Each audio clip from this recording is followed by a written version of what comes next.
Dan Geltrude with us on all of this, Geltrude and Company founder. Dan, what I found interesting that folks enjoy so much this virtual or hybrid nature that they would seriously look at a pay cut, even getting rid of their 401k to make it permanent. What do you think of that? Well, that's a very strong message, Neil, from these workers in saying, hey, we don't want to come back into the office environment, at least many of them not on a full-time basis. And why would that be? Well, look at the time saved in terms of not having to commute.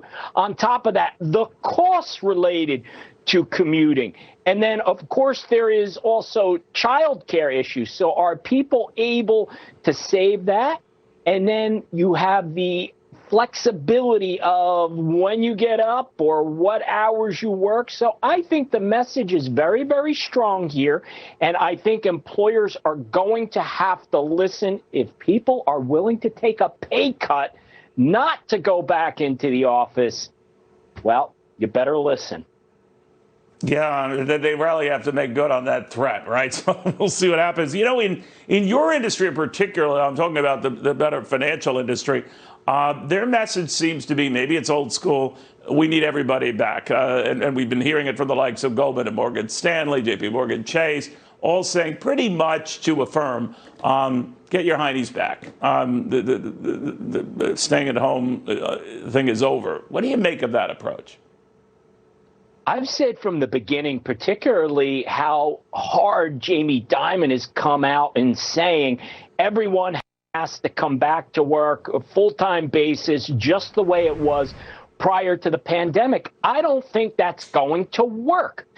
Based upon, this survey information of people wanting to stay home, that's one thing. But then the other thing is this. You're going to have other firms that are going to say, you know what, we're not going to buck the system. It may be the tail wagging the dog. However, we are all competing for talent. And if one of the things that we have to do is allow people to work remotely, then that's what it's going to take to get the human capital that we need to be able to operate our businesses. How do you think this whole reopening that now has been staggered by some hunkering down, how is it going? I mean, obviously, if you look at stocks, they're looking at the half full glass that eventually we will reopen, some bumps along the way. But what if they're wrong? What if their hunch is wrong? What if this turns out to be more of a thing than we're giving it credit? I think particularly in financial services that many companies have really been able to figure this whole puzzle out related to what COVID-19 had dealt, meaning people can't come to work. What do? Well, they relied on technology and figured out a way around it. So I don't necessarily believe, at least in certain industries, that this is going to be a huge blip if we start to move towards lockdowns to some extent, and certainly for masks. But I'll tell you something interesting, Neil. I think you could appreciate this. 2 weeks ago, I was trying to get a reservation at an Italian restaurant. They wouldn't take my reservation.